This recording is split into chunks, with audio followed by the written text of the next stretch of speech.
ఈరోజే చివరి చైత్ర ఆదివారం. మళ్ళీ ఈరోజు సంవత్సరానికే వేద మంత్రాలను శిష్యులకు చక్కగా వివరించి బోధించిన మన ప్రాచీన ఋషి పుంగవుల్లో ఉద్దాలకుడు ముఖ్యుడు. అరుణుడి కుమారుడు కావడం వల్ల ఆయనకు అరుణి అనే పేరు కూడా ఉంది. అరుణి పసిప్రాయం నుంచే విద్య పట్ల శ్రద్ధాసక్తులు, గురువు పట్ల భయభక్తులు కలిగి ఉండేవాడు. ఆయన విద్యను అభ్యసించడానికి దౌమ్యుడికి శిష్యుడిగా ఆయన ఆశ్రమంలో చేరాడు.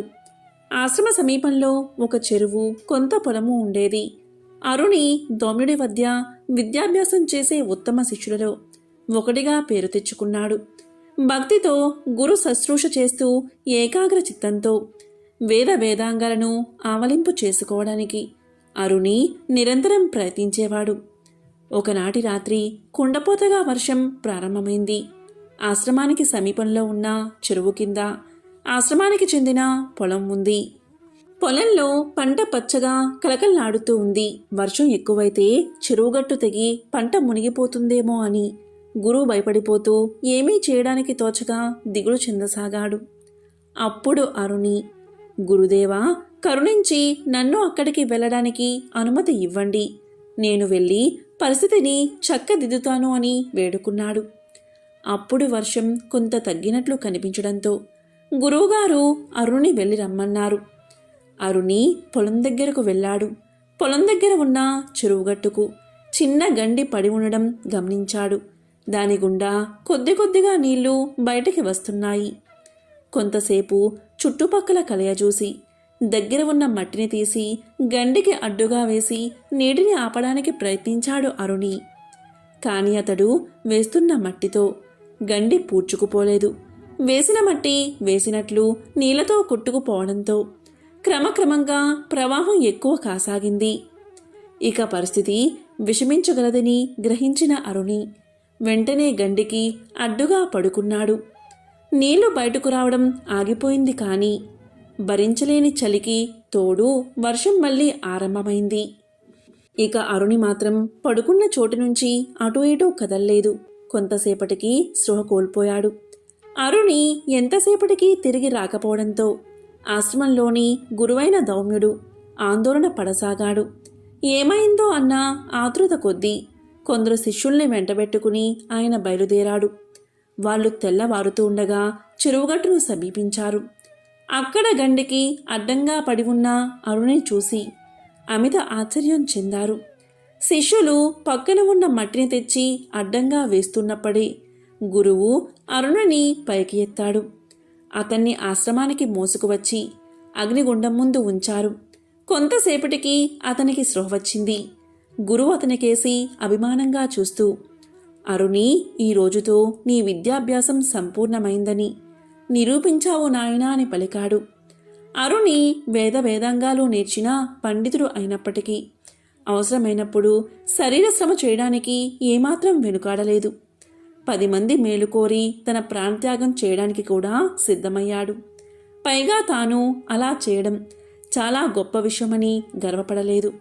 అది తన బాధ్యతగా భావించి వినయాన్ని చూపాడు. అందుకే గురువు అతన్ని అలా మెచ్చుకున్నాడు. అరుణి ఉత్తరోత్తర ఉద్దాలకుడు అనే ఉత్తమ గురువుగా శిష్యుల గౌరవ అభిమానాలకు పాత్రుడై కీర్తి గడించాడు.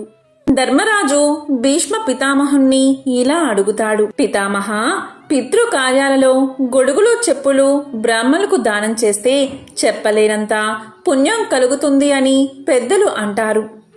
మరి ఆ దాన విశేషమేమిటి? దాని గురించి చెప్పండి అని అడుగుతాడు ధర్మరాజు. అప్పుడు భీష్ముడు ధర్మరాజును నవ్వుతూ చూసి ఇలా చెప్పడం మొదలుపెట్టాడు. ఓ ధర్మరాజా, సూర్య జమదగ్ని సంవాదాన్ని నువ్వు వింటే గొడుగులకు చెప్పులకు ఎందుకంత ప్రాముఖ్యత వచ్చిందో నీకే తెలుస్తుంది. ఆ కథను చెబుతాను విను అంటూ భీష్మ పితామహుడు ఇలా చెప్పడం ప్రారంభించాడు. ఈ కథ మహాభారతంలోనిది. పూర్వం భృగువంశంలో జమదగ్ని అనే తపస్సంపన్నుడు ఉండేవాడు. ఆయన భార్య రేణుకాదేవి. జమదగ్ని ఒకసారి తన భార్యతో కలిసి ఆరుబయట విలువిద్యను అభ్యసిస్తున్నాడు. ఆయనకు ఎప్పటికప్పుడు బాణాలను అందిస్తాను అంటూ రేణుకాదేవి ఆయనకు సాయంగా నిల్చుంది. ఇలా కాసేపు గడిచిన తర్వాత జమదగ్ని వెనక్కి తిరిగి చూసుకుంటే భార్య కనిపించలేదు. తరువాత నిదానంగా అడుగులో అడుగు వేసుకుంటూ వచ్చిన రేణుకాదేవిని చూసి ఆమె ఆలస్యానికి కారణం అడిగాడు జమదగ్ని. అప్పుడు రేణుకాదేవి ఇలా చెప్పింది. సూర్యుడు తాపానికి తాళలేక తాను ఓ చెట్టు నీడలో నిలబడిపోయానని చెప్పుకొచ్చింది. అంతే, జమదగ్నికి కోపం వచ్చేసింది. తన భార్యకి తాపం కలిగించిన ఆ సూర్యుడి వేడిని అడ్డుకోవాలి అనిపించింది. వెంటనే తన బాణాలతో ఆ సూర్యుడిని కప్పి పారేసేందుకు సిద్ధపడిపోయాడు జమదగ్ని. ఈ ప్రమాదాన్ని గ్రహించిన సూర్యుడు వెంటనే ఒక బ్రాహ్మణుడి రూపంలో జమదగ్ని చెంతకు చేరుకున్నాడు. ఇలా పలికాడు. మునివర్యా, మీలాంటి జ్ఞానులు ఆ సూర్యుడి మీద కోపగించడం సమంజసమేనా? ఆ సూర్యుడి తాపం వల్లే కదా నీరు ఆవిరై తిరిగి వర్షంగా కురుస్తుంది. ఆయన శక్తి కారణంగానే కదా చెట్టు చేమ బతుకుతున్నాయి. అసలు ఆయన లేకుండా జీవం మనుగడ సాగించడం అసాధ్యం కదా అంటూ జమదగ్నిని శాంతింపచేసే ప్రయత్నం చేశాడు బ్రాహ్మణుడు. కాని ఎంతగా నచ్చ చెప్పినా జమదగ్ని శాంతించకపోవడంతో చివరికి సూర్యుడు తన నిజరూపంతో దర్శనం ఇచ్చాడు. ఇలా పలికాడు. ఓ బ్రహ్మర్షి, నా వల్ల ఏదన్నా అపరాధం జరిగి ఉంటే క్షమించు. అంతేకాని నీ కోపంతో నా వెలుగుని అడ్డుకుని ఈ లోకాన్ని అంధకారంలో ముంచెత్తకు అని వేడుకున్నాడు. సాక్షాత్తు ఆ సూర్య భగవానుడే క్షమించమని కోరడంతో జమదగ్ని మనసు కరిగిపోయింది. సూర్యుడు కూడా తన వల్ల కలుగుతున్న తాపానికి ఉపశమనంగా గొడుగు చెప్పులను సృష్టించి జమదగ్ని దంపతులకు కానుకగా ఇచ్చాడు. అలా గొడుగు చెప్పులను ధరించడం, వాటిని దానం ఇవ్వడం మొదలైంది. సాక్షాత్తు సూర్యదేవుడే సృజించిన వస్తువులే ఈ గొడుగు పాదుకులు. వాటిని ఆ కర్మసాక్షి చెప్పినట్లుగా సత్పురుషుడైన బ్రాహ్మణుడికి దానమిస్తే అపార పుణ్యరాశి చేకూరుతుంది అని అనడంలో అనుమానమే లేదు. అంతేకాదు, వాటి దానం వల్ల ఎన్నో వేల రెట్ల పుణ్యఫలం కలుగుతుంది అని చెప్పాడు భీష్ముడు. ఇంకా ఇలా అన్నాడు. ధర్మరాజా, వేదవ్యాసుడు ఉపదేశించిన కొన్ని సామాన్య ధర్మాలు నీకు చెబుతాను, శ్రద్ధగా విను అంటూ ఇలా చెప్పడం మొదలుపెట్టాడు. ఇతరుల ధనానికి ఎన్నడూ ఆశపడకూడదు. ఎదుటి వ్యక్తి మనవంటి వాడే అని అనుకోవాలి. సమస్త వస్తువులు నశిస్తాయి, కానీ అనుక్షణం వాటిని గ్రహించాలి. అన్నిటి మీద ఆసక్తి అనర్థదాయకం. ప్రాణులన్నిటినీ ప్రేమించాలి. ఇతరులకు మేలు చేయాలి అనే తపన అలవాటు చేసుకోవాలి. పాపాన్ని చేస్తే ప్రాయశ్చిత్తం చేసుకోవాలి అని చెప్పి భీష్ముడు ధర్మరాజుతో ఇలా పలికాడు. ధర్మరాజా, ప్రాణాపాయ శకునాల గురించి చెబుతాను విను అంటూ మళ్ళీ ఇలా చెప్పడం మొదలుపెట్టాడు. బంగారం పూత పోసినట్లుగా ఉత్తర దిక్కున ఎవరైనా ఏ వ్యక్తి అయినా కనిపిస్తే ఆ వ్యక్తి 3 ఏళ్లలో మరణిస్తాడు. సూర్యుడు కాంతి విహీనంగా కనిపిస్తే 2 ఏళ్లకే మరణిస్తాడు. వెన్నెలలో తన నీడలో ఎక్కడైనా చిన్న రంధ్రం ఉన్నట్లుగా కనిపిస్తే అతను ఏడాదిలో మరణిస్తాడు. ఆ నీడలో తలభాగం కనిపించకపోతే 6 నెలలకే మరణిస్తాడు. 2 చేతులతో 2 చెవుల్ని మూసుకున్నప్పుడు లోపలి ధ్వని ఏమాత్రం వినిపించని పక్షంలో 1 నెల రోజుల లోపలే మరణిస్తాడు. చెవులో ముక్కు దిగజారిపోయి దంతాలు కళ్ళు పాలిపోయినట్లుగా ఉంటే మరణం ముంగిట ఉన్నట్లే అని భీష్ముడు చెప్పగా ధర్మరాజు ఇలా పలికాడు. అవి వింటుంటే భయంగా ఉంది పితామహ అని పలికాడు. అప్పుడు భీష్ముడు ఇలా అన్నాడు. భయపడాల్సిన పనిలేదు ధర్మరాజా. ఇలాంటి శకునాలు కనిపించిన మరుక్షణమే ఏకాగ్ర దృష్టితో పరమేశ్వరుని ప్రార్థిస్తే ప్రాణానికి ఎటువంటి ప్రమాదమూ ఉండదు. పైగా పరమశివుని అనుగ్రహ భాగ్యం లభిస్తుంది అన్నాడు భీష్ముడు. ఇంకా ఒక కథను ఇలా చెప్పాడు. ఒకానొకసారి యుద్ధం జరుగుతున్న సమయంలో రథాలు పరుగులు తీస్తూ ఉన్నాయి. వాటికంటే వేగంగా ఒక కీటకం పరుగులు తీస్తూ రథాలను దాటిపోతూ ఉంది. దానిని వేదవ్యాసుడు గమనించాడు. అప్పుడు వ్యాసుడు కీటకాన్ని ఇలా అడిగాడు. ఎందుకంత వేగం? దానికి కారణమేమిటి అని అడిగాడు. అప్పుడు కీటకం ఇలా చెప్పింది. ఏం చెప్పమంటావు మునీంద్ర? ఒకదాని వెనుక ఒకటిగా రథాలు వస్తున్నాయి. రథ చక్రాల ధ్వని మారు మోగుపోతూ ఉంది. గుర్రాలను అదిలిస్తున్న వారి గొంతు మహాభయంకరంగా వినిపిస్తుంది. నాకు చాలా భయం వేస్తుంది.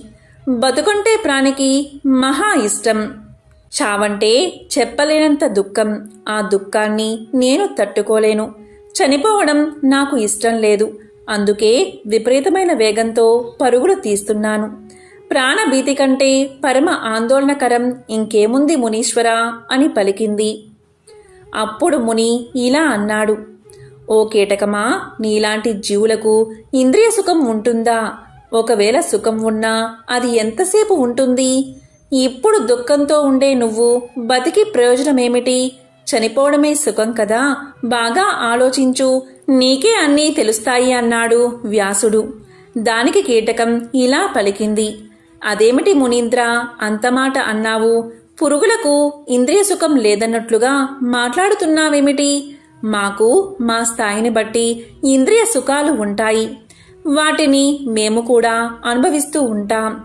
కాబట్టే మాకు చావంటే భయం. నీకు ఈ సంగతులు తెలియక కాదు కదా నా చేత చెప్పించాలి అని అడిగావు. అంతేనా అని పలికింది కీటకం. అందుకు వ్యాసుడు గట్టిగా నవ్వాడు. మహాముని, నీకెందుకో నా పూర్వజన్మ వృత్తాంతం చెప్పాలని ఉంది. చెబుతాను, వింటావా అంది కీటకం. దానికి మునీశ్వరుడు చెప్పు అని పలికాడు. అప్పుడు కీటకం ఇలా చెప్పడం మొదలుపెట్టింది. మునీంద్ర, విను. గత జన్మలో నేను బాగా డబ్బున్న వాడిని. అయినా ఇంకా సంపాదించాలి అనే అత్యాశతో ఇతరుల డబ్బు కూడా కాజేసేవాడిని. కోపం, పెద్దల పట్ల ప్రముఖుల పట్ల వినయాన్ని ప్రదర్శించకుండా ఎగతాళి చేసేవాడిని, తిరిగేవాడిని. కానీ నేను నా తల్లి పట్ల మాత్రం జాగ్రత్తగా ఉండేవాడిని. నా తల్లిని కంటికి రెప్పలా కాపాడుకునేవాడిని, ప్రేమగా చూసేవాణ్ణి. ఒకరోజు ఒక బ్రాహ్మణుడు నా దగ్గరకు వచ్చాడు. అతను అడిగినవి అన్నీ సమకూర్చిపెట్టి దండం పెట్టాను. ఆ పుణ్యకార్య విశేషం వల్లే నాకు ఈ పూర్వజన్మ జ్ఞానం కలిగింది. మంచి చేస్తే మంచే జరుగుతుందని నాకు అప్పుడు తెలిసింది. మహాముని, అడుగుతున్నానని ఏమీ అనుకోకపోతే పుణ్యకృత్యాల ఆచరణ విశేషాలు నాకు చెప్పు అంది కీటకం. ఈ జన్మకి ఇంతకన్నా గొప్పది లేదని నాకు అనిపిస్తుంది. దయచేసి చెప్పండి స్వామి అని వేడుకుంది. అప్పుడు వ్యాసుడు ఇలా చెప్పాడు. ప్రత్యేకించి నీకు చెప్పాల్సింది ఏమీ లేదు. నీవు చేసిన పాపాల వల్లే నీవు పురుగుగా జన్మించావు. ఈ సంగతి నీకు కూడా బాగా తెలుసు. అలాగే చివరలో పుణ్యం చేయడం వల్ల నీకు ఈ జన్మలో పూర్వజన్మ జ్ఞానం కలిగింది. ఇది కూడా నీకు తెలిసిన విషయమే. నీ గురించి నాకు ముందే తెలుసు కాబట్టి నీతో మాట్లాడాలి అని నాకు అనిపించింది. అందుకే నేను నీతో మాట్లాడాను. నా తపశ్శక్తితో నీ కీటకత్వాన్ని తొలగిస్తాను. బాధపడకు. తపఫలానికి మించింది లేదు. మానవ జన్మను స్వీకరించి పుణ్యం చెయ్యి. అది నీకు ఎంతో శుభప్రదం. నువ్వు చేసిన పుణ్యం కారణంగానే నీకు పూర్వజన్మ జ్ఞానంతో పాటు నన్ను కూడా కలుసుకోగలిగే అదృష్టాన్ని సాధించావు. నీకు ఇక సమున్నత స్థితి లభిస్తుంది. త్వరలోనే నీవు మానవ జన్మను సాధిస్తావు. మానవ జన్మలో కూడా నీకు పూర్వజన్మ జ్ఞానం ఉంటుంది. దాంతో నీకు ధర్మ తత్పరత అలవడుతుంది అని పలికాడు వ్యాసుడు. ఆ తరువాత కీటకం వైపు చూసి శుభం భూయాత్ అని ఆశీర్వదించాడు. అప్పుడు వ్యాసుని పాదాలకు అంటింది కీటకం. అతనికి ప్రణమిల్లింది. ప్రాణత్యాగం అక్కడే చూసింది. ఆ దృశ్యాన్ని చూసి లోకంలోని ప్రాణులన్నీ అద్భుతం అని అనుకున్నాయి. వ్యాస మహర్షి ఆశీస్సులకు అనుగుణంగా మరణం తరువాత మానవుడిగా అనేక జాతుల్లో జన్మించింది. ఆ కీటకం పుణ్యకర్మలు ఆచరించి చివరికి క్షత్రియ వంశంలో వర్ధిల్లింది. తరువాత రాజు అయ్యింది. రాజు అయి ఏనుగుపై కూర్చుని వేలకొలది కొమ్మిటి ఏనుగులతో, ఛత్ర చామరాలతో, రకరకాల కేతనాలతో పరుగులు తీసే పరివారంతో వ్యాస మహర్షిని మళ్లీ సందర్శించింది. అతని పాదాలకు నమస్కారం చేసి నిలబడింది. రాజు అనుకోను ఎంతగానో మెచ్చుకున్నాడు వ్యాసుడు. అభిమానంగా అక్కున చేర్చుకున్నాడు. తరువాత వ్యాసుడు ఇలా పలికాడు: రాజా, ఈ జన్మలో మునీంద్రులకే ఆశ్చర్యం కలిగించే మహనీయ తపశ్చర్యకు ఉపక్రమించు. నీవు తరువాత గోవుల కోసం కాని బ్రాహ్మణుల కోసం కాని యుద్ధం చేసి యుద్ధ భూమిలో మరణిస్తే పై జన్మలో బ్రాహ్మణత్వాన్ని సాధిస్తావు అన్నాడు వ్యాసుడు. చెప్పినట్లుగానే చేశాడు ఆ రాజు. తరువాత జన్మలో బ్రాహ్మణుడిగా జన్మించాడు. పుణ్యక్షేత్రాలు ఎన్నో సందర్శించాడు. యజ్ఞయాగాలు ఎన్నో చేశాడు. లోక ఆరాధ్యుడు అయ్యాడు. మరణించిన తరువాత స్వర్గలోకంలో దేవేంద్రుడికి మిత్రుడు అయ్యాడు. కొన్నాళ్లకు కైవల్యాన్ని అందుకున్నాడు. ధర్మరాజా, యుద్ధంలో మరణించిన బంధువులు ఏమయ్యారా అని నీవు ఆందోళన చెందుతున్నావు. ఏ లోకాలు ప్రాప్తించాయో తెలుసుకోవాలి అని అనుకుంటున్నావు. అసలు సంగతి చెబుతాను విను. కురుక్షేత్రంలో ప్రాణాలు కోల్పోయిన వారందరూ ఉత్తమ లోకాల్ని పొందుతారు. ఈ విషయమై నీకు ఇక ఆందోళన అవసరం లేదు అని అన్నాడు భీష్మ పితామహుడు. మహాభారతంలో మణిపూస భీష్ముడు శాపవసాన భూమి మీద పుట్టాడు. వరప్రభావంతో స్వచ్ఛంద మరణాన్ని పొందాడు. ఈ పుట్టుక ఆ చావు మధ్య అంతులేని అనుభవాలు ఆయన జీవితంలో కోకొల్లలు. భీష్ముడు శస్త్ర అస్త్ర ప్రయోగాల్లో గురువును మించిన శిష్యుడు. శాస్త్ర విషయాలు సానబెట్టి చెప్పడంలో గురువరేణ్యుడు. రాజధర్మం, రాజనీతి గురించి పాండవులకు ఆయన బోధించిన సూత్రాలు సర్వకాలాలకు ఆచరణ యోగ్యాలు. అంపశయ్యపై ఉన్నాడు భీష్ముడు. ఆయన అస్తమిస్తే సకల జ్ఞాన సంపదలు అక్కడితో ఆవరైపోతాయి. కాబోయే రాజుకు ధర్మ సూక్ష్మాలు తెలిసేదిలా? అందుకే పాండవులను పితామహుడి దగ్గరికి పంపాడు శ్రీకృష్ణుడు. పాండుపుత్రులను వాత్సల్యంతో ఆదరించాడు భీష్ముడు. కృష్ణ భగవానుడి ఆదేశం మేరకు కర్తవ్య నిర్వహణ, ప్రజాపాలనపై పాండవులకు చక్కని బోధ చేశాడు. రాజనీతిని ఉద్బోధించాడు. మంచి పాలకుడు అనిపించుకోవాలంటే ప్రజలను ఎలా పరిపాలించాలో సూచించాడు. దుష్ట పాలకుడు అనిపించుకోకుండా ఉండాలంటే ఎలాంటి జాగ్రత్తలు పాటించాలో వివరించాడు. ఎంతో పవిత్రమైన విశేషమైన ఈ రోజు ఈ కథలను విన్నా, చదివినా, చెప్పినా, వినిపించినా సకల శుభాలు కలుగుతాయి. ఆ శ్రీకృష్ణ భగవానుడి అనుగ్రహం తప్పకుండా మీకు కలుగుతుంది. మరి ఆ కథలేంటో ఇప్పుడు ఈ వీడియోలో తెలుసుకుందాం. ఒకరోజు ధర్మరాజు భీష్ముడి దగ్గరకు చేరి, పితామహ, కొన్నిసార్లు మంచివారు దుర్మార్గులు సజ్జనులుగా కనిపిస్తారు. గుర్తించడం కొంచెం కష్టమే కదా అని పలికాడు. దానికి భీష్ముడు నవ్వి ఒక కథ చెప్పడం మొదలుపెట్టాడు. ధర్మరాజా, నేను చెప్పేది శ్రద్ధగా విను. పూర్వం రాక్షస ప్రవృత్తి గల ఒక రాజు చనిపోయి నక్కగా జన్మించాడు. గత జన్మ గుర్తుండడంతో ఇప్పుడైనా సాధువుగా ఉండాలనుకుని నక్క మాంసాహారాన్ని తినేది కాదు. అది గమనించిన ఒక పెద్ద పులి దాన్ని తన వద్ద ఉంటూ భోగాలు అనుభవించమని, తనకున్న క్రూరుడనే చెడ్డ పేరు పోగొట్టమని అడిగింది. దానికి నక్క ఇలా సమాధానం చెప్పింది: ఓ పులిరాజా, నాకవేమీ వద్దు. నీకు అవసరమైనప్పుడు హితవు చెబుతాను. కానీ నీ వద్ద ఉన్న అనుచరులు మన మధ్య భేదాలు సృష్టించగలరు. వాళ్ల మాటలు విని కోపగించనంటే మాత్రమే నీ దగ్గరుంటాను అంది. అందుకు ఒప్పుకుంది పులి. పులి నక్కను వెంట తీసుకెళ్ళింది. దాన్ని గౌరవిస్తూ అది చెప్పినట్లు వింటూ వినయంగా ఉండసాగింది.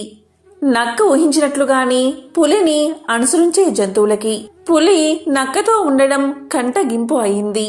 ఒకసారి ఆ పులి మాంసాన్ని తిని మిగిలిన మాంసాన్ని దాచుకోగా పులిని అనుసరించే జంతువులు దాన్ని దొంగలించి నక్క స్థావరంలో దాచిపెట్టాయి.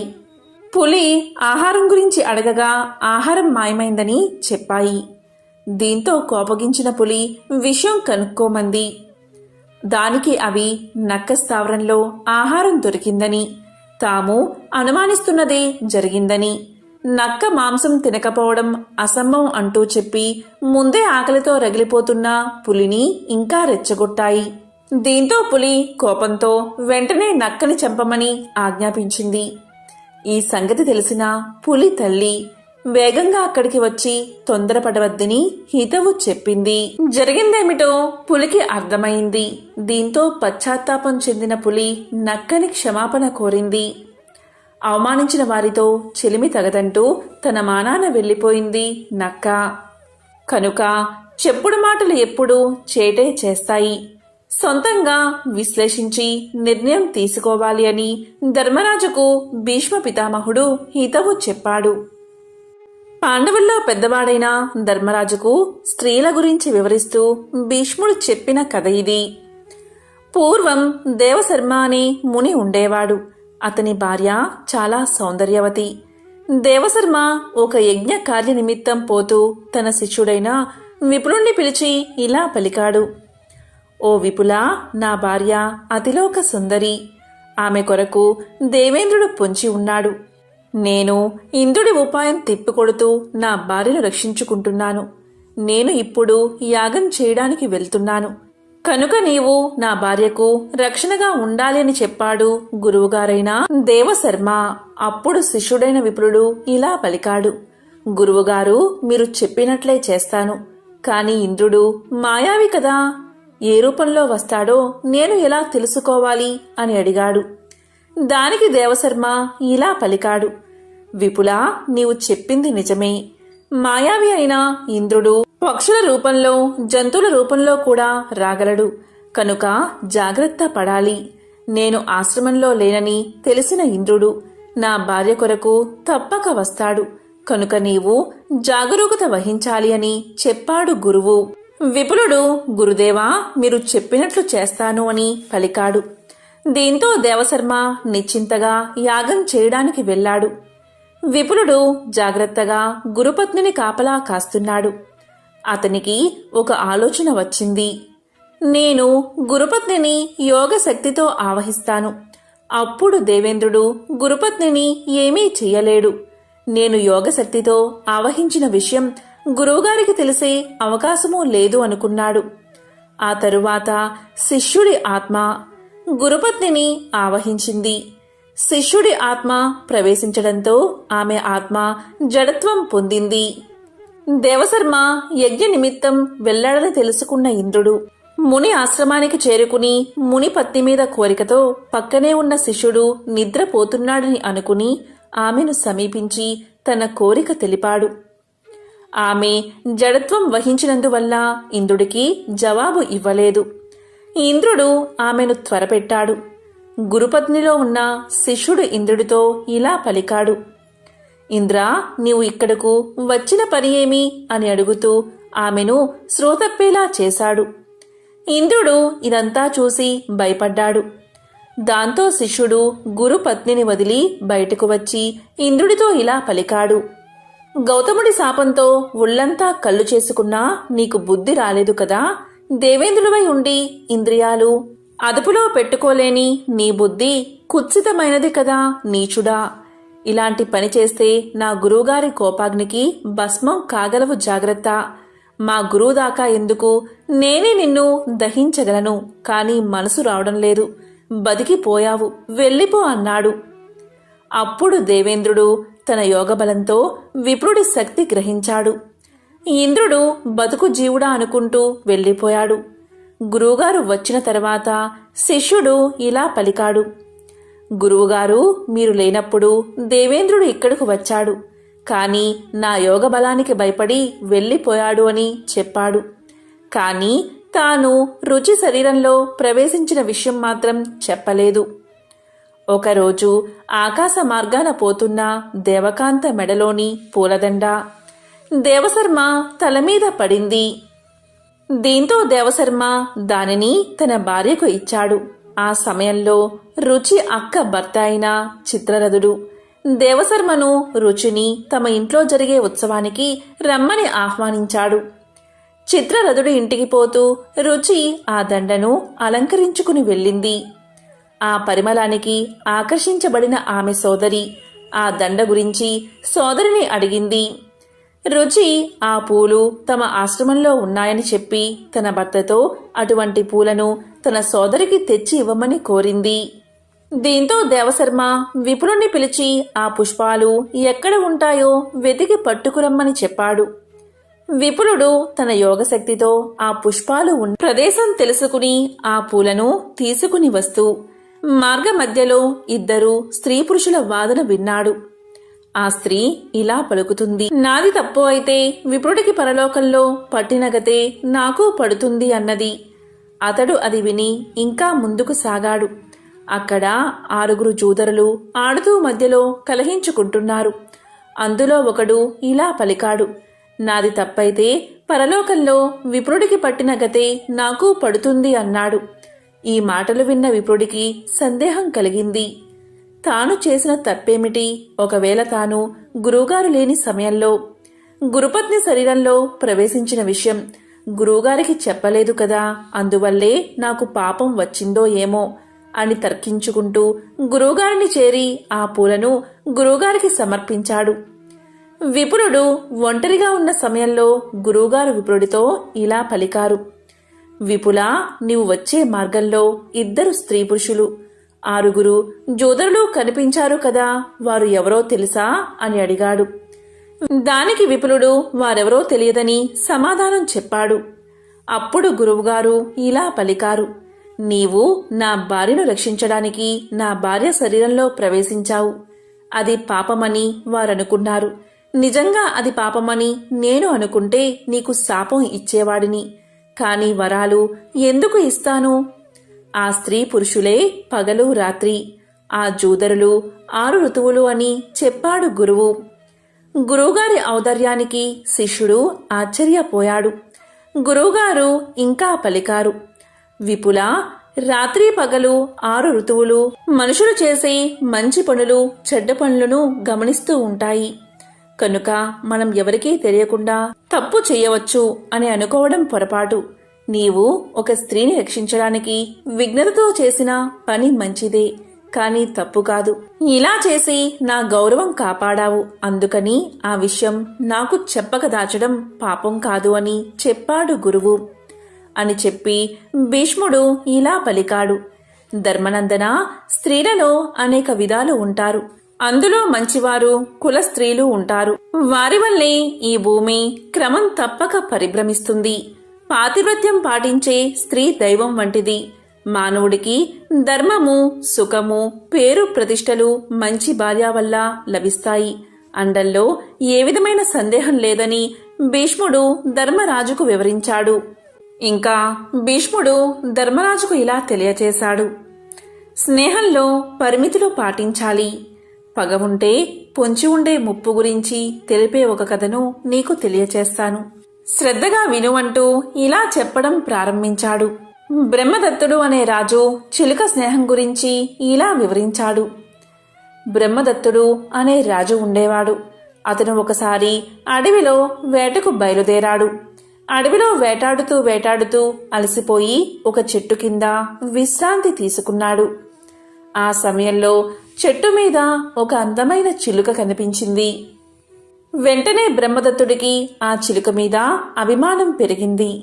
అది కాస్త స్నేహంగా పరిణమించింది. ఆ చిలుక కూడా బ్రహ్మదత్తుడితో చెలిమి చెయ్యసాగింది. కాలం ఇలా సాగుతూ ఉండగా బ్రహ్మదత్తుడికి ఒక కుమారుడు జన్మించాడు. అదేవిధంగా ఆ అందమైన చిలుకకు కూడా ఒక చిలుక పుట్టింది. బ్రహ్మదత్తుడు చిలుక ఎలా స్నేహంగా ఉండేవో అదేవిధంగా ఈ చిన్ని చిలుక అలాగే బ్రహ్మదత్తుని కుమారుడు కూడా ఎంతో స్నేహంగా ఉండేవారు. ఒకసారి బ్రహ్మదత్తుని కుమారుడు ఆ చిట్టి చిలుకతో ఆటలాడుకుంటూ ఉన్నాడు. ఒకరోజు చిలుకతో ఆటలాడుతున్న రాకుమారుడికి ఆ చిట్టి చిలుకపై కోపం వచ్చింది. అంతే, దానిని తన చేతులతో చిరిమి ప్రాణాలు తీసేశాడు. ఆ దృశ్యాన్ని చూసిన పెద్ద చిలుకకు గుండె మండిపోయింది. ఇక కోపం ఆపుకోలేక తన గోళ్లతో ఆ రాకుమారుడిపై దాడి చేసి 2 కళ్ళను పొడిచేసింది. దీంతో రాకుమారుడు చూపుపోయి అంధుడిగా మారిపోయాడు. చిలుక అంతటితో ఆగకుండా రాజు దగ్గరకు వెళ్ళి ఈ విషయం గురించి ఇలా తెలియచేసింది. రాజా, నీ కుమారుడు నా బిడ్డను చంపి పెద్ద తప్పు చేశాడు. అందుకు ప్రతిఫలంగా నేను అతడి కళ్ళను పొడిచి గుడ్డివాడిని చేశాను. ఇందులో నా తప్పేమీ లేదు. అయినా ఇక మీదట నేను ఇక్కడ ఉండలేను అని చెప్పింది. దానికి ఆ రాజు ఇలా పలికాడు. చిలుక, నువ్వన్నది నిజమే. జరిగిన దానిలో నీ తప్పేమీ లేదు. రాజకుమారుడు నీ కొడుకుకి హాని తలపెట్టాడు కాబట్టే ఫలితాన్ని అనుభవించక తప్పలేదు. మరి అలాంటప్పుడు నన్ను వదిలి వెళ్లాల్సిన అవసరం నీకేమొచ్చింది? అయిందేదో అయ్యింది, జరిగిందేదో జరిగిపోయింది.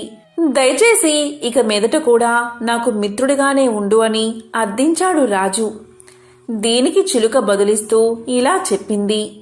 రాజా, నేను నీ కొడుకును అంధుడిగా మార్చేశాను కదా, కాబట్టి నీలో నా మీద పగ ఏర్పడి తీరుతుంది. ఇది 4 రకాలుగా ఏర్పడే అవకాశముంది. అది ఏంటి అంటే, ఇతరుల భూమిని అపహరించడం వల్ల, రెండవది ఆస్తి పంపకాల్లో అన్నదమ్ముల మధ్య వచ్చే కోపం, మూడవది ఆడవారి మధ్య మాటామాటా పెరగడం వల్ల వచ్చే కోపం, పగ, నాలుగవది ఎదుటివారి మనసుని గాయపరచడం వల్ల పగలు ఏర్పడతాయి. అలాంటి ప్రతికూల భావాలు ఒకసారి మొదలైతే ఇక వాటికి అంతం అనేదే ఉండదు. అలాంటి విద్వేషపూరిత వాతావరణంలో ఎవరినీ నమ్మడానికి వీల్లేదు. నేను నీ కొడుకుకి అపకారం చేశాను కాబట్టి నీలో నా మీద ద్వేషం మొదలయ్యే ఉంటుంది. కాబట్టి నీ తీయని మాటలు విని నేను ఇక్కడ ఉండలేను అంటూ చిలుక ఎగిరిపోయింది. కాబట్టి ఓ ధర్మరాజా, రాజు అనేవాడు ఆ చిలుక మాదిరిగా తన జాగ్రత్తలో తానుండాలి.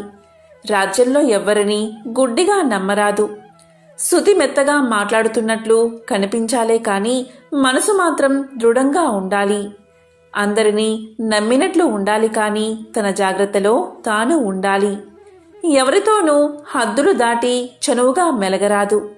వ్యసనాలకు బానిసై విచక్షణ కోల్పోరాదు.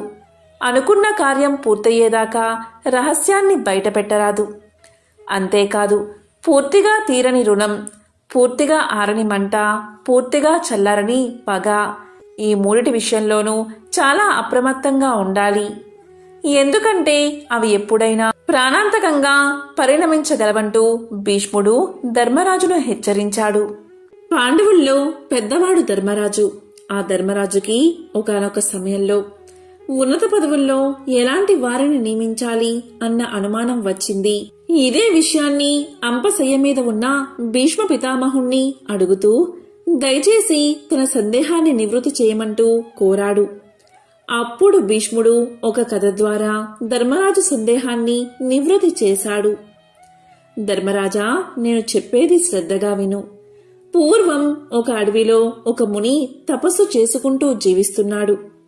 ఒక కుక్క ఎప్పుడూ ఆ ముని వెంటే తిరుగుతూ ఉండేది. తన పట్ల విశ్వాసంగా ఉన్న ఆ కుక్కని చూసిన ముని దాన్ని తన చెంత ఉండనిచ్చేవాడు. వీరి అనుబంధం ఇలా కొనసాగుతూ ఉండగా ఒకరోజు ఆ కుక్క ఒక పులి కంటపడింది. అంతే, ఆ పులి తన పంజా విసురుతూ కుక్కని బలిగొనబోయింది. వెంటనే ఆ కుక్క పరుగు పరుగున పోయి మునీశ్వరుని వెనుక నక్కింది. తనను నమ్ముకున్న కుక్క ఆ పులి కంటే బలహీనంగా ఉండడం వల్లే కదా దానికి ఆపద కలిగింది అనుకున్నాడు మునీశ్వరుడు. దాంతో ఆ కుక్కను పులిగా మార్చేశాడు. ఈ ఘటన చూసిన పులి భయపడి గిర్రున వెనక్కి తిరిగి పారిపోయింది. కాని పులిగా మారిన కుక్క జీవితం అక్కడ్నుంచి సురక్షితంగా ఉందని చెప్పుకోవడానికి వీల్లేదు. ఎందుకంటే మరొకసారి దాని మీదకి ఒక ఏనుగు దూసుకు వచ్చింది. యథాప్రకారం పులి రూపంలో ఉన్న కుక్కను ఏనుగులా మార్చేశాడు ఆ మునివర్యుడు. ఇలా ఏ జంతువు దాడి చేసినా తన దగ్గర ఉన్న కుక్కను అంతకంటే బలమైన జంతువుగా మార్చసాగాడు ముని. అలా బెబ్బులిలా మారిన కుక్క ఒకరోజు బోర విడుచుకుని అడవిలో తిరగసాగింది. ఇక తన మీద దాడి చేసేంతటి శక్తి మరో జంతువుకు లేదన్న నమ్మకంతో నిర్భయంగా సంచరించసాగింది. కానీ అలా తిరుగుతూ ఉండగా దాని మనసులో ఒక ఆలోచన మొదలైంది. మునివర్యులు నా మీద జాలి చూపారు కాబట్టి నన్ను అన్నిటికంటే శక్తివంతమైన జంతువుగా మార్చారు. అంతవరకు బాగానే ఉంది. కాని రేపు మరో జంతువు ఏదన్నా మునీంద్రుణ్ణి శరణు వేడితే నా పరిస్థితి ఏమిటి? అప్పుడు నాకంటే బలమైన జంతువు ముందు తల వంచాల్సిందే కదా అనుకుంది. అసలు ఆ మునీశ్వరుణ్ణి చంపి పారేస్తే అతను మరో జంతువు మీద జాలి చూపే అవకాశం ఉండదు అని పన్నాగం పన్నింది. ఈ విధంగా కుక్క తన మనసులో ఇలాంటి దుర్మార్గపు యోచనలు చేస్తూ ఏమీ ఎరగనట్లు ముని ముందరికి వచ్చి కూర్చుంది. కాని కుక్కను బెబ్బులుగా మార్చినవాడు దాని మనసులో ఏముందో గ్రహించలేడా? మునీశ్వరుడు ఎప్పుడైతే కుక్క మనసులోని దురాలోచనను పసిగట్టాడో వెంటనే కుక్కను తిరిగి కుక్కగా మార్చేశాడు. అది పూర్వంలాగే కుక్క బతుకుని గడపసాగింది. కాబట్టి ధర్మనందన, దుర్మార్గులకు ఉన్నత పదవుల్ని ఇస్తే వారి బుద్ధి చివరికి ఇలాగే పరిణమిస్తుంది. అందుకే యోగ్యతని అనుసరించి పదవులను అందించాలి. అలాంటి యోగ్యులు తన అనుచరులుగా ఉన్న రాజు ఏ కార్యాన్నైనా సాధించగలడు అని భీష్మ పితామహుడు ధర్మరాజుకు తెలియజేశాడు.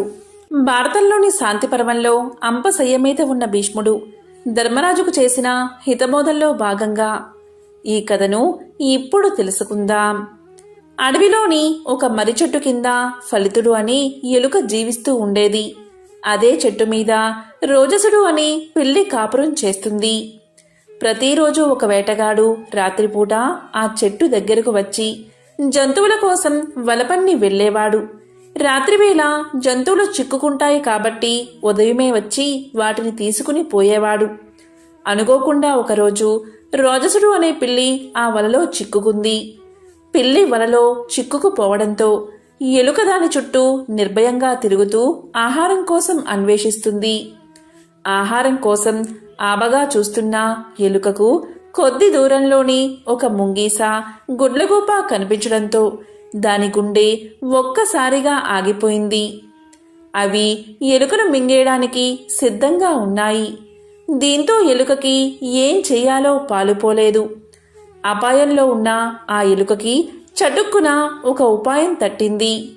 వెంటనే వల్లో ఉన్న పిల్లి దగ్గరకు వెళ్ళి ఇలా పలికింది ఎలుక, ఈ వలని కొరికి నిన్ను నేను రక్షిస్తాను. దీనికి బదులుగా నువ్వు నన్ను ఆ గుడ్లగూప ముంగీసుల బారి నుంచి కాపాడతావా అని అడిగింది. ప్రాణాలపై ఆశలేని పిల్లికి కొండంత ధైర్యం వచ్చినట్లు వెంటనే సరే అంది. దీంతో ఎలుక నిర్భయంగా వెళ్ళి పిల్లి పక్కన కూర్చుంది. అక్కడ ఉన్న ఎలుకని పట్టుకునే ధైర్యం లేక ముంగీసా గుడ్లగూప జారుకున్నాయి. అప్పుడు పిల్లి ఇలా పలికింది, నీ ప్రాణాలను రక్షించాను కదా, మరి త్వరగా వచ్చి ఈ వలని కొరికి నన్ను బయటపడి అని అడిగింది.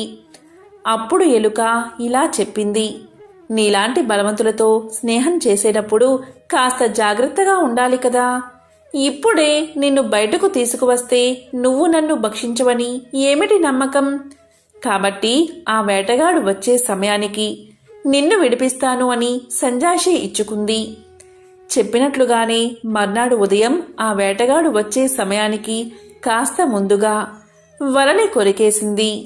వేటగాడు వస్తున్నాడు అన్న తొందరలో పిల్లి గబుక్కున చెట్టు మీదకు చేరుకుంది. ఇటు ఎలుక తన కలుగులోకి దూరిపోయింది. చెట్టు కిందకి చేరుకున్న వేటగాడు కొరికి ఉన్న వలను చూసి తన ప్రయత్నం వృధా కావడంతో బాధతో వెనుతిరిగాడు.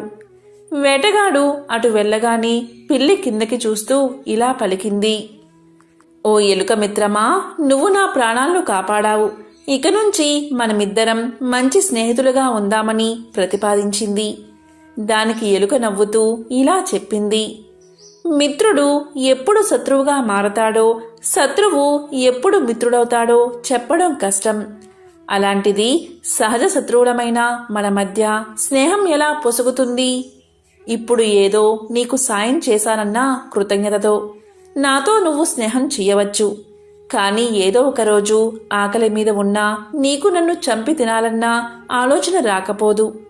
శత్రువులతో అవసరార్థం స్నేహం చేసినా దాన్ని విడిచిపెట్టకపోతే ఎప్పటికైనా ఆపద తప్పదని శుక్రనీతి కూడా చెబుతుంది కదా. నువ్వు నన్ను రక్షించావు, బదులుగా నేను నిన్ను రక్షించాను. మన బంధం ఇక్కడితో చెల్లు, ఇక మీదట నా జోలికి నువ్వు రాకు అంటూ కలుగులోకి దూరిపోయింది ఎలుక. ఎలుక మాటల్లోని సత్యాన్ని గ్రహించిన పిల్లి గమ్మున ఉండిపోయింది. ఈ కథలోని పాత్రధారులు సహజ శత్రువులైన పిల్లి ఎలుకలే కాని ఇందులోని నీతి మాత్రం నిత్య జీవితానికి కూడా వర్తిస్తుంది. అపకారికి ఉపకారం చేయవచ్చు, కానీ తెలిసి వారితో స్నేహం చేయకూడదని హెచ్చరిస్తుంది. పైగా ఎవరి మనసు ఎప్పుడెలా ఉంటుందో తెలియదు కాబట్టి జీవితాన్ని పణంగా పెట్టి ఎవరిని గుడ్డిగా నమ్మకూడదని ఈ కథ సూచిస్తుంది. ఎంతో పవిత్రమైన విశేషమైన ఈ రోజు ఈ కథలను విన్నా, చదివినా, చెప్పినా, వినిపించినా జన్మల దరిద్రం దోషాలు తొలగి కోటి జన్మల పుణ్యం వస్తుంది. సకల శుభాలు కలుగుతాయి. ఓం నమః శివాయ. ఓం నమో నారాయణాయ.